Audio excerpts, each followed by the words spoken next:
Zacharie 3, verset 1. Il me fit voir Josué, le souverain sacrificateur, debout devant l'ange de l'Éternel. Et nous savons que l'ange de l'Éternel, c'est Dieu lui-même. Alléluia. Oh, j'ai envie d'entendre un grand amen. Que Dieu vous bénisse. Il me fit voir Josué, le souverain sacrificateur, debout devant l'ange de l'Éternel, et Satan qui se tenait à sa droite pour l'accuser. Satan était en train d'accuser Josué, le souverain sacrificateur. L'Éternel dit à Satan, c'est l'Éternel maintenant qui dit à Satan, c'est l'Éternel qui parle maintenant, l'Éternel dit à Satan, que l'Éternel te réprime. Alléluia. L'Éternel parle lui-même. Est-ce qu'il ne peut pas dire, Satan, je te réprime? Mais l'Éternel dit à l'Éternel, sois réprimé, Satan.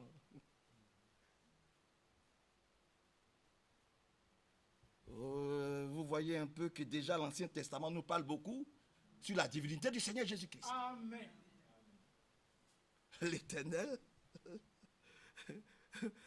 L'Éternel dit à Satan, que l'Éternel te réprime, Satan, que l'Éternel te réprime, lui qui a choisi Jérusalem. Et c'est très extra. Que son grand nom soit loué. Et quand on va maintenant dans Jean au chapitre 14, rapidement, parce que nous avons lu quelque chose de très puissant avec notre frère, donc nous voulons comprendre qui est vraiment celui que Jésus priait.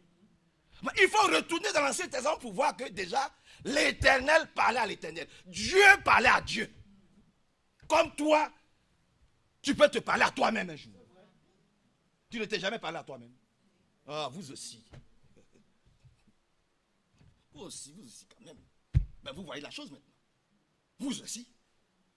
Nous aussi. Il y a des moments où on se parle à nous-mêmes. Donc Dieu peut se parler à lui-même. Alléluia. On est sur le bon chemin. Allons dans Jean 14. Dans Jean au chapitre 14. Je vais le trouver dans Jean au chapitre 14. Jean chapitre 14. Verset 5. À partir du verset 5. Jean 14, verset 5. Thomas lui dit, Seigneur, nous ne savons pas où tu vas. Comment pouvons-nous en savoir le chemin? Jésus lui dit, je suis. Oh frère, je suis le chemin. Il n'y a pas un autre chemin que moi. Il aurait pu dire, mon Père est le chemin.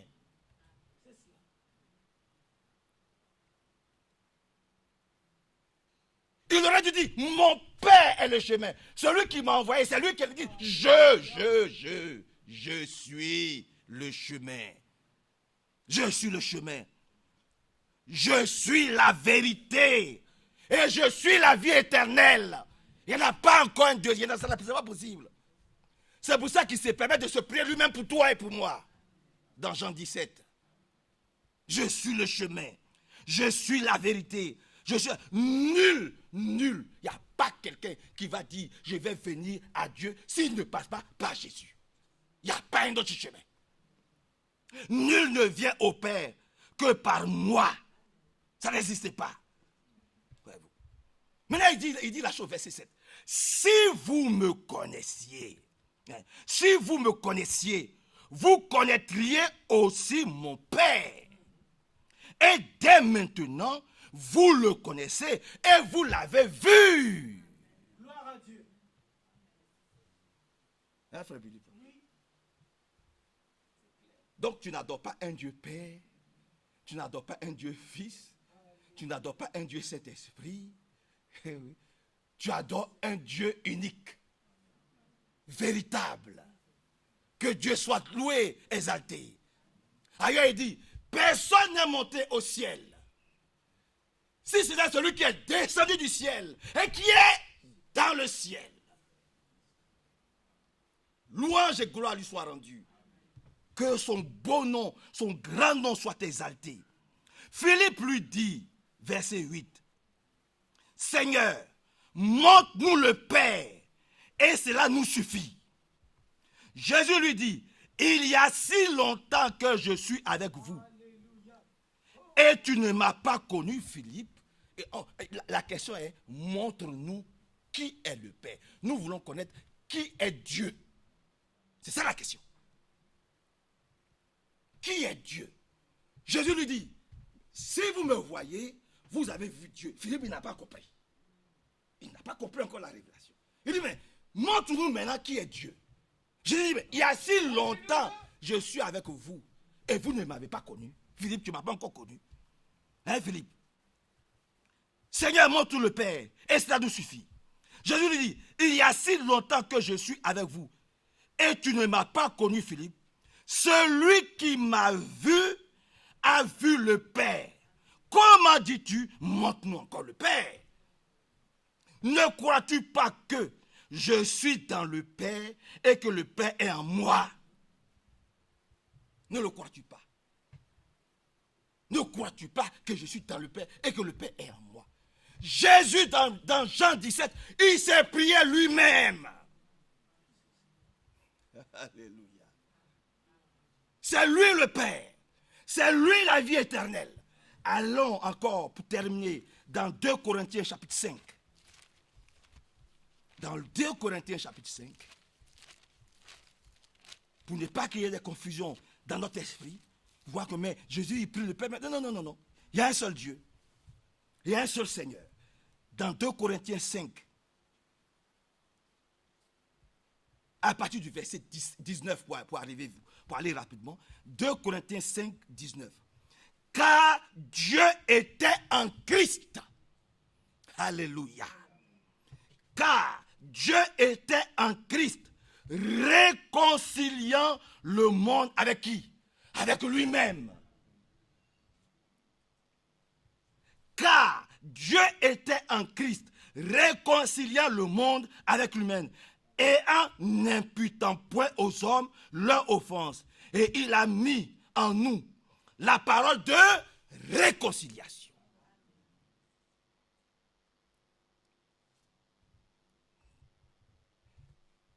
On peut ajouter encore dans 1 Jean.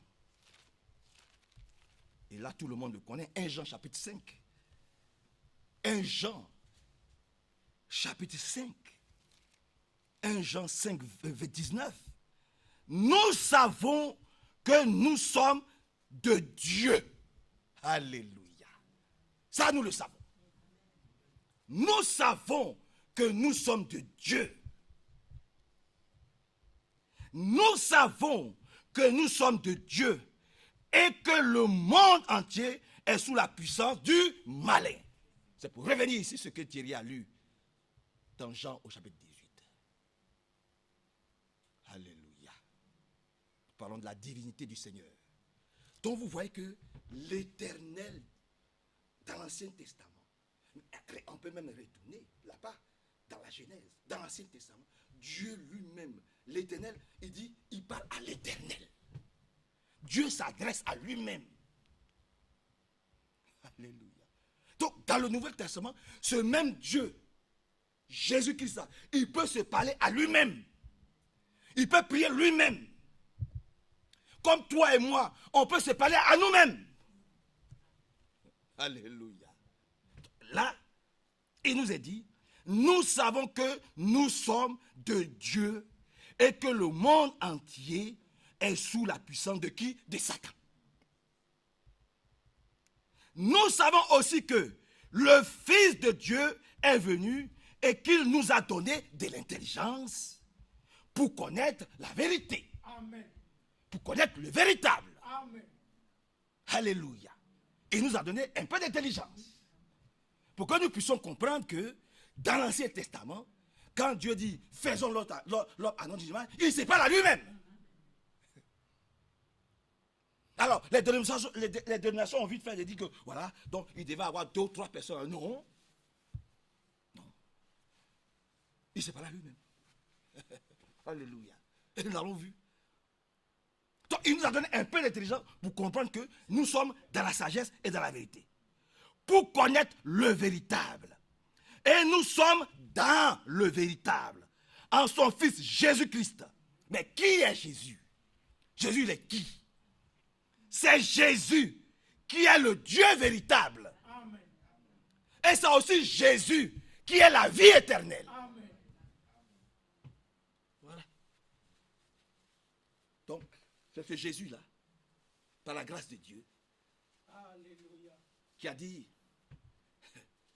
Dieu a tant aimé le monde, qu'il a fait don de son Fils unique, afin que quiconque y croit ne périsse point, mais ait la vie éternelle.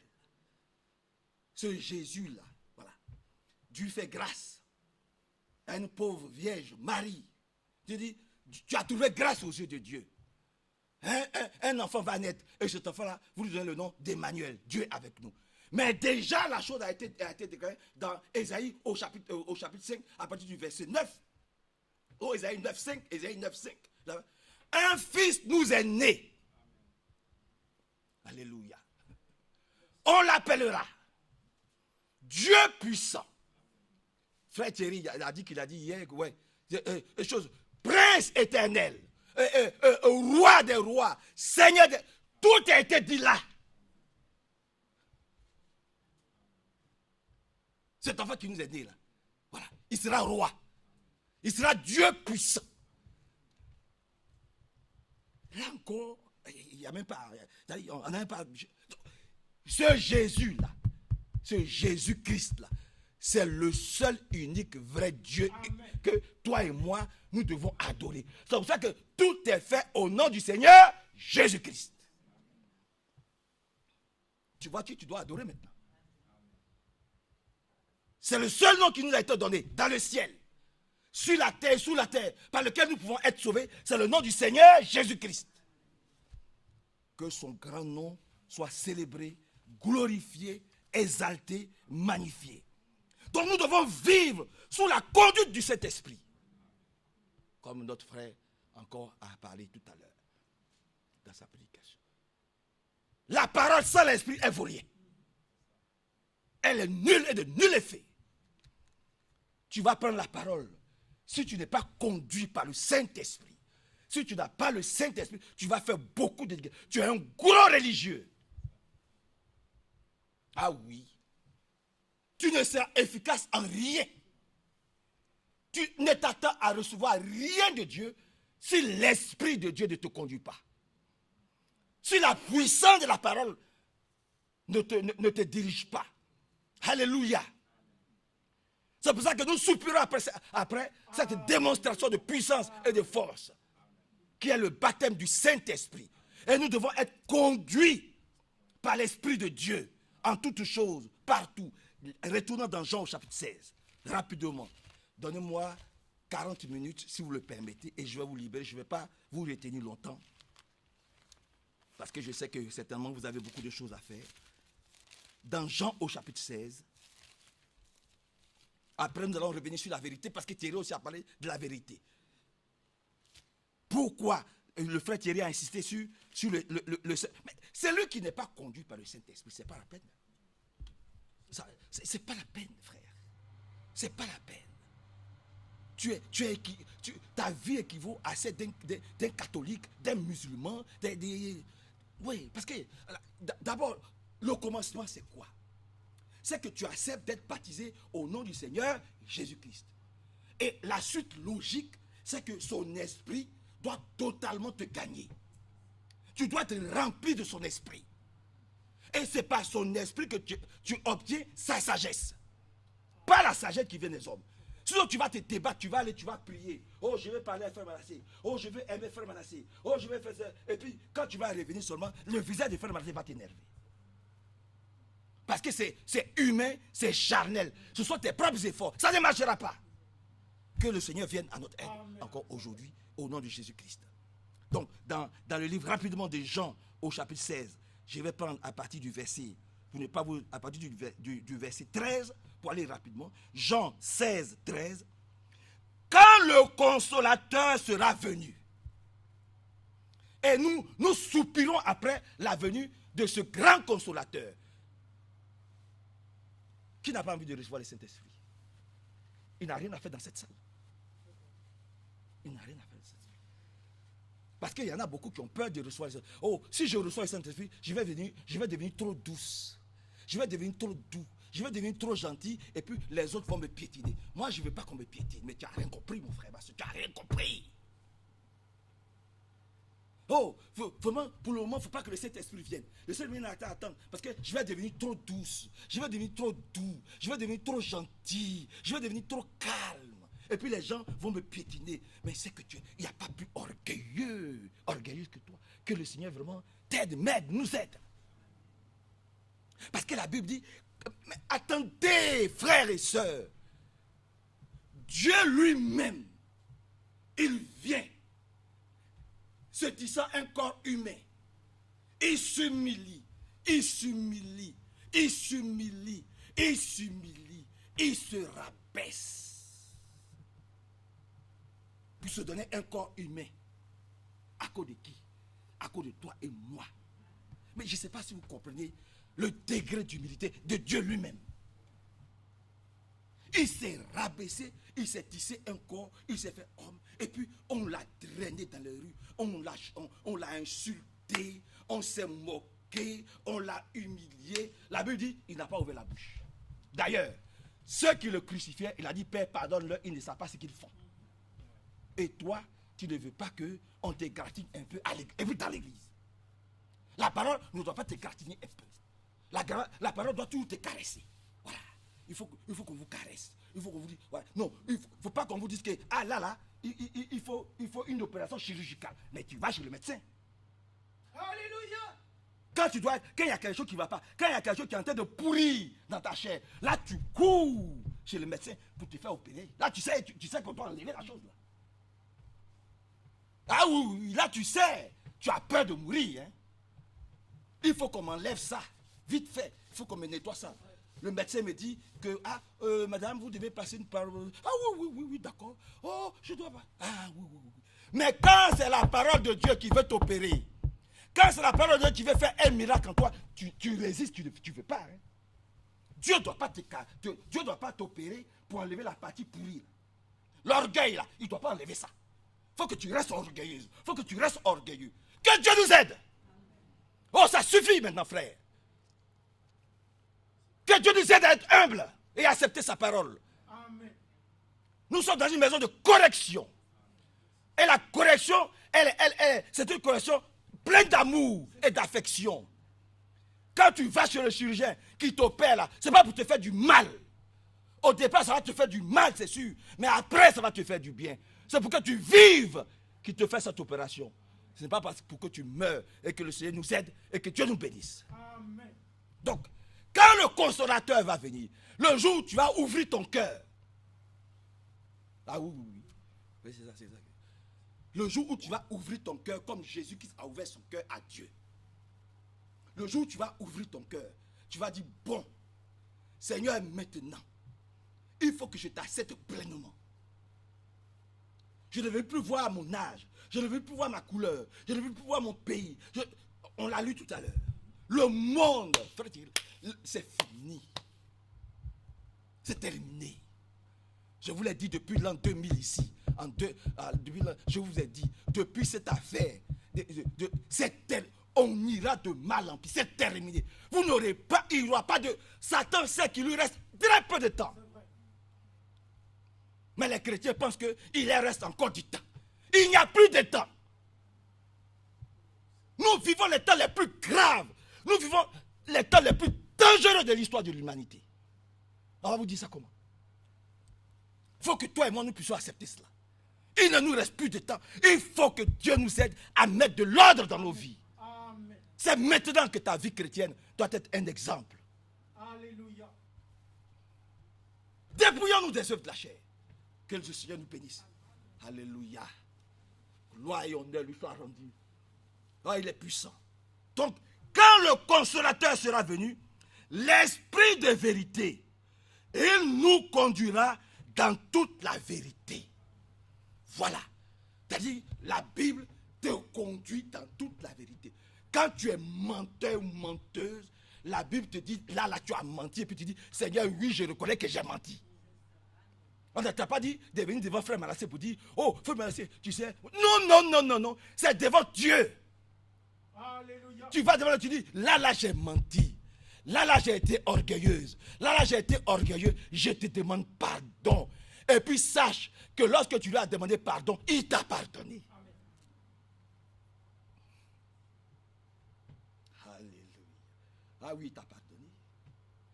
Il t'a pardonné. Il t'a pardonné. Ne t'écoute plus toi-même. Parce qu'on se parle trop souvent à nous-mêmes. Hein? Oh, est-ce que ma prière là, peut-être que ma prière n'est même pas montée. Ta prière est montée.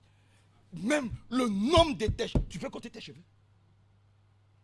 Tu peux compter le nombre de tes cheveux. Même ceux comme moi qui n'ont pas de cheveux. Vous pouvez compter le nombre de cheveux.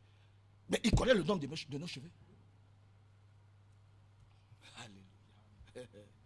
Il dit, il connaît le nombre du sable qui existe sur terre. Mais c'est avec quelqu'un comme ça vous allez jouer. Vous pouvez même du sable dans votre main, vous pouvez compter. Il connaît le nombre des sables. Donc il t'écoute. Il t'écoute. Lorsque tu dis Seigneur, pardon, il t'entend et il t'exauce. Ne doute pas. Crois Dieu. Donc, lorsque le consolateur sera venu, c'est le consolateur là qui nous conduit dans toute la vérité. Et il faut qu'on le demande, il faut qu'on le réclame. Il faut qu'on dise, Seigneur, tu as dit, ceux qui sont baptisés au nom de Seigneur Jésus reçoivent ensuite le Saint-Esprit. Parce que je dois être conduit dans toute la vérité dans ma vie. Alléluia. Que son grand nom soit loué et exalté, célébré. Romains chapitre 8. Il est 10h40. Romains au chapitre 8. Romains au chapitre 8. Je vais trouver, hein, Romains chapitre 8. Oh, Romains chapitre 8. Oui, c'est ça. C'est ça. Romains chapitre 8, verset 14. Romains 8, 14. Car tous ceux qui sont conduits par le Saint-Esprit ou qui sont conduits par l'Esprit de Dieu, ils sont appelés fils de Dieu. Cela veut dire que si aujourd'hui, moi, frère Manassé, qui suis arrêté devant lui, si le Seigneur ne me conduit pas, je ne suis pas fils de Dieu. Ah oui, je ne suis pas fils de Dieu. Et il faut que l'Esprit de Dieu nous conduise. Parce que la Bible, car tous ceux qui sont conduits, c'est la conduite de l'Esprit qui est importante. Ce n'est pas la conduite d'un homme. Je crois que le serviteur fidèle et prudent a assez insisté dessus pour que nous puissions nous laisser conduire par le Saint-Esprit. C'est pour ça qu'il est venu. Hein. C'est pour ça que l'homme de Dieu est venu. Et nous louons Dieu de ce qu'il nous a envoyé un serviteur fidèle et prudent qui a mis de l'ordre dans la maison. Alléluia. Ah oui, oui, oui. La parole prêchée pour notre frère Eva Franck est une parole biblique. Et nous pouvons nous appuyer dessus pour dire oui, Dieu nous parle encore aujourd'hui. Et je le dis, traitez-moi de franquiste. Je l'accepte. Mais c'est la vérité et je sais que tous ceux qui n'ont pas marché avec autant d'Abraham sont allés dans le décor. Tous ceux qui n'ont pas marché avec Moïse, comment il s'appelle, Corée, Dathan et Abiram, qui ont voulu faire leur propre message, qui ont traité Moïse. Ils ont dit, oh Moïse, est-ce que c'est pas toi seul que Dieu parle? Nous aussi, nous sommes des anciens, nous sommes des princes. Donc les choses doivent se faire comme toi tu veux, mais les choses peuvent se faire aussi comme nous voulons, selon l'Éternel. La conclusion c'est quoi? C'est que Dieu leur a donné une bouche à la terre et ils ont été engloutis, eux et tous leurs biens, et toute leur descendance. Mais ceux qui sont restés fidèles à Moïse, le jour où le temps est arrivé, et nous l'avons lu dans Zacharie au chapitre 3, le jour où le temps est venu de leur jugement, où ils étaient en face de Dieu, le diable était aussi là. Satan était là et il accusait Josué. Oui, Josué était sale. Il avait beaucoup de faiblesses, il avait beaucoup de manquements. Puisqu'on dit, son vêtement était sale. Mais on dit, si vous avez péché, vous avez un avocat auprès du Père. Qui intercède pour vous. Sa tête est là. Il dit, regardez-le. Tel jour, il a fait ça. Telle année, il a fait ça. N'est-ce pas Josué qui a dit ça? N'est-ce pas Josué qui a fait ça? N'est-ce pas Josué? Il a accusé. Le Dieu dit, bon, moi, Dieu, j'ai compris. Maintenant, Dieu dit, alléluia. Oh, c'est beau ça. J'ai écouté toutes tes accusations. Maintenant, Dieu dit à Dieu, ôtez ses vêtements sales, ôtez toutes ses souillures, revêtez-le d'habits neufs. Vous voyez la chose maintenant? C'est de ça qu'il s'agit. C'est de ça qu'il s'agit. Que son grand nom soit loué et exalté et glorifié. Dieu nous bénisse et qu'il nous exauce. Quand ce consolateur-là vient, il transforme ta vie. Il purifie ta vie. Il vivifie ta vie. Il régénère ta vie. Il te transforme. Et Dieu doit nous transformer au travers de son esprit. Par la grâce de Dieu. Cela veut dire que si nous n'avons pas l'esprit de Dieu, nous ne lui appartenons pas. C'est pour ça que nous pouvons encore avoir le cœur serré. C'est-à-dire, les choses de Dieu ne nous intéressent pas. Voilà.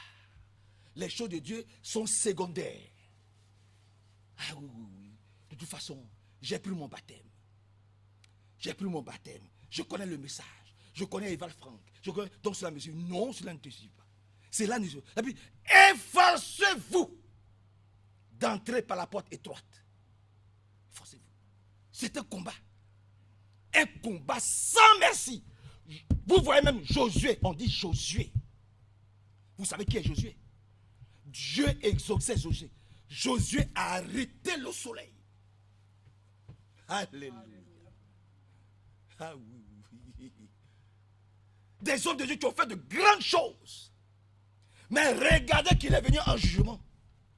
Et comme Dieu était avec lui, Dieu l'a épargné le jour. Frères et sœurs, préparons-nous à la rencontre de notre Dieu.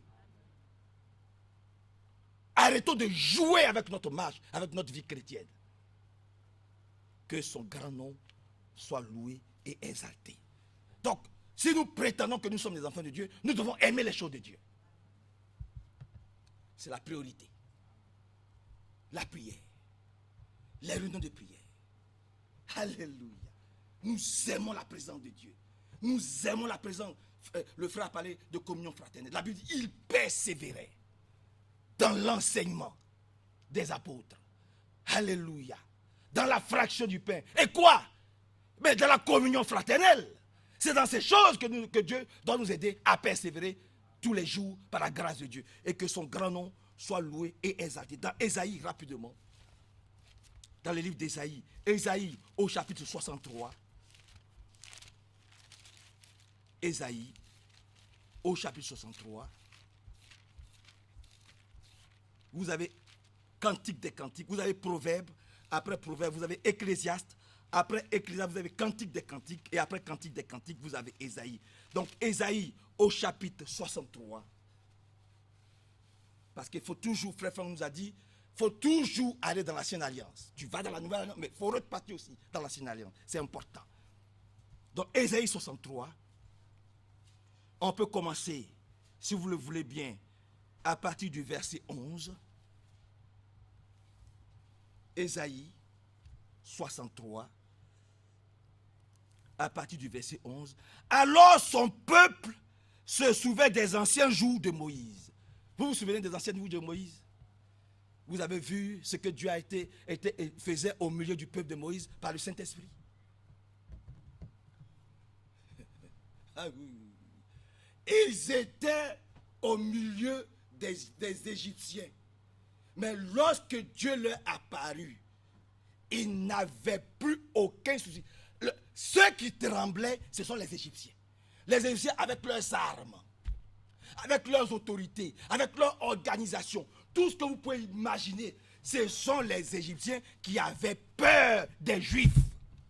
Il y a eu tellement de miracles et de prodiges par Dieu en Égypte qu'ils ont fini par les laisser. Et ils les ont laissés. Ils leur ont donné tous leurs biens.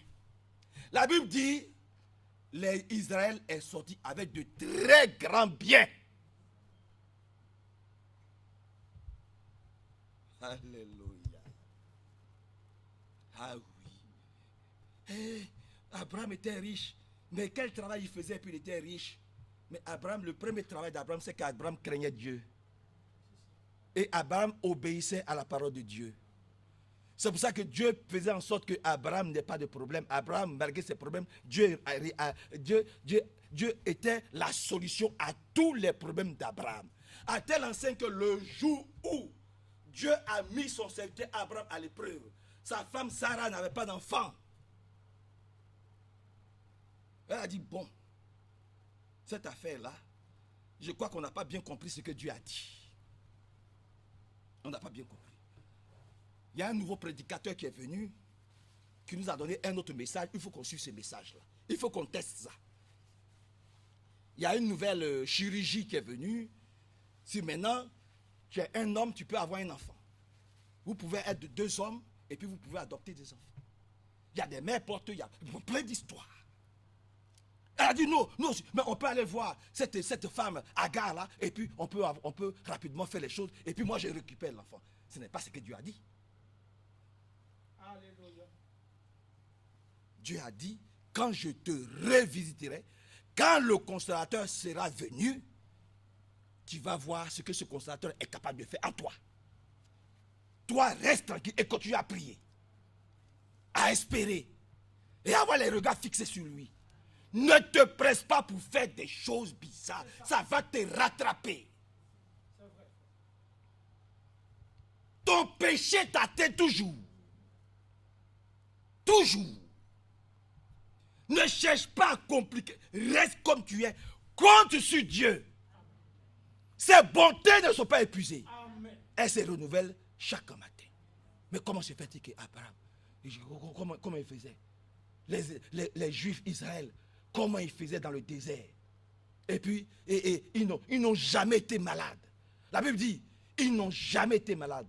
Leurs vêtements n'ont jamais été usés. Pendant 40 ans, ils marchaient, ils ne manquaient de rien, parce qu'il y avait un rocher qui les suivait. Ce rocher-là les abreuvait en eau pure. Mais si après la réunion, tu prends ta Bible, tu déposes ta Bible à côté, tu attends dimanche prochain pour ouvrir ta Bible. On fait comment?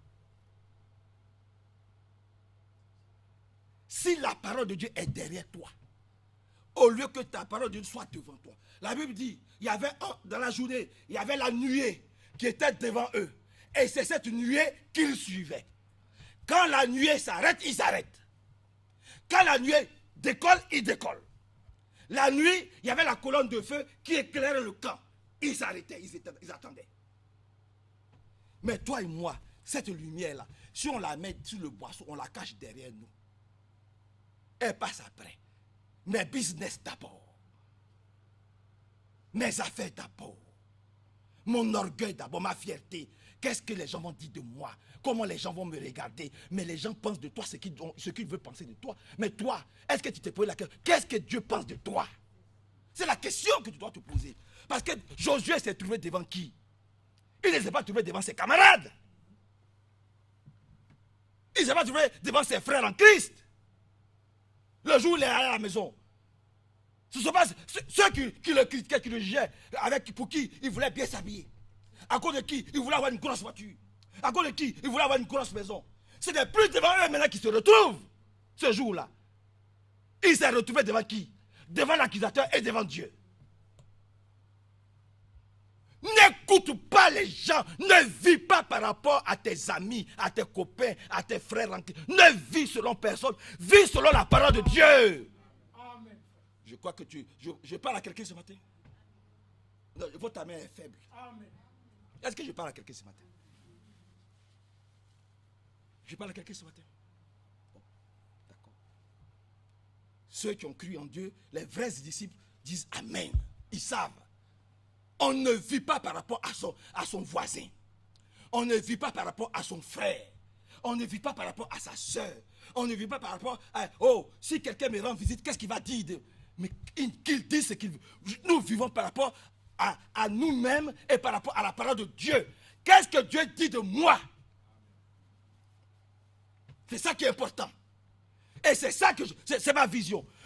Dès qu'on finit les choses, on ne prend pas la Bible, on ne jette pas la Bible à gauche. On la médite jour et nuit. Dieu lui-même s'est prié lui-même. C'est toi qui ne vas pas prier. Toi et moi, on est au-dessus de Dieu. Et voilà des gens qui veulent obtenir, qui veulent être bénis. Bénis de quoi, de qui? Je ne suis pas en train de vous faire des reproches. Je m'adresse aux esprits qui nous font croire qu'on est arrivé. On n'est pas arrivé. Nous serons arrivés le jour de l'enlèvement. Mais tant que nous ne sommes pas à l'enlèvement, nous allons continuer à persévérer. Et les prédicateurs doivent prêcher la vérité de l'évangile. Que Dieu nous aide. Que Dieu nous aide. Que Dieu nous bénisse, frères et sœurs. Que Dieu nous bénisse. Et que son nom soit vraiment très élevé et glorifié. Exalté. Vous voyez là, vous comprenez la chose maintenant. Que son nom soit loué, hein. Vous comprenez la chose. Donc, il est dit ici, verset 11. Alors son peuple se souvint des anciens jours de Moïse. Où est celui qui les fit monter de la mer? Il est où? Où est celui qui a fait monter Israël de la mer? Il est où? Avec le berger de son troupeau. Où est celui qui mettait au milieu d'eux son Esprit Saint? Mais Seigneur, montre-toi ce matin. Amen. Nous voulons le voir. Là, il s'est... Mais celui-là qui a fait les prodiges et les miracles, il est où dans ta vie? Il est où dans ma vie? Où est-il? On a chanté ce matin, fraîche rosée. Descendez sur nous. Mais je pense que mon frère Étienne n'a pas... Il a été inspiré par le Saint-Esprit. Oh, c'est une vérité. Fraîche rosée, descend sur nous. Arrose-nous. Et que ce qui est devenu sec puisse reverdir en nous. Ce que Satan nous a volé puisse nous être restitué au nom de Jésus-Christ. Oh, que Dieu nous aide. Où est-il? Où est le Saint-Esprit? Est-ce que le Saint-Esprit se manifeste aujourd'hui dans les églises, dans notre assemblée locale ici? Est-ce que l'Esprit de Dieu se manifeste? Il est où? Celui qui marchait dans le désert avec Israël. Celui qui marchait avec Abraham, Isaac et Jacob. Alléluia. Jacob est allé dans les pays moabites. Là où, allez, oh frère Thierry, c'est beau. Là où les autochtones récoltaient une fois, lui récoltait 3 fois. Et encore, on le mettait vers les terres arides. On dit, toi, tu es un étranger, va là-bas. Va dans les déserts là-bas. Mais dans ce désert-là, comme il avait Dieu, là où eux, ils étaient dans les terres fertiles, ils moissonnaient une fois, lui, il moissonnait 3 fois. On le chasse. On le pousse encore plus dans le désert. Là-bas encore, il moissonne 3 fois et il moissonne une fois. Arrivé à un certain moment, dans la sécheresse, il n'arrivait pas à bosser. Et c'est lui qui les nourrissait. Oh, que Dieu soit loué. Où est ton Dieu? Il y a encore du baume en Galate, frères et sœurs. Amen. Tu peux dire amen à ça. C'est la question qu'Esaïe, où est celui qui travaillait? Oh, c'est merveilleux. Où est ton Dieu? Oh, frère, revenons à la maison, à la bergerie. Retournons à Dieu, frères et sœurs. Retournons à notre Dieu qui nous accorde assez d'humilité. Revenons à Dieu, frères et sœurs. Il y a encore du baume en Galade. Alléluia. Gloire et honneur lui soient rendus. Verset 12. Qui dirigea la droite de Moïse par son bras glorieux? Oui, qui dirige encore nos bras. Qui nous dirige encore dans nos choix, dans nos projets. La Bible déclare, Dieu a des projets de bénédiction pour toi, pour moi, pour nous tous. Oui, mon frère, oui, ma soeur. Ouvre ton cœur que je te parle aujourd'hui. Dieu a des projets de bénédiction pour toi. Est-ce que tu peux accepter ça ce matin? Amen. Il dit, je sais, c'est Dieu. Il dit, moi, Dieu, je sais les projets que j'ai pour toi. Frère Billy Paul, c'est comme ça qu'il parle. Il ne dit pas, non, les projets que toi, tu vas te débrouiller pour faire. Il dit, non, il dit, moi, Dieu. Amen. Il se parle à lui, mais il dit, moi, je connais les projets que j'ai pour toi. Dieu se parle encore à lui-même. Je connais les projets que j'ai pour toi. Mais continuons à adorer Dieu, frère, en esprit et en vérité. Recherchons son esprit. Ne restons pas superficiels. Alléluia. Être du message ne nous sauve pas. Que son nom soit loué, exalté, glorifié.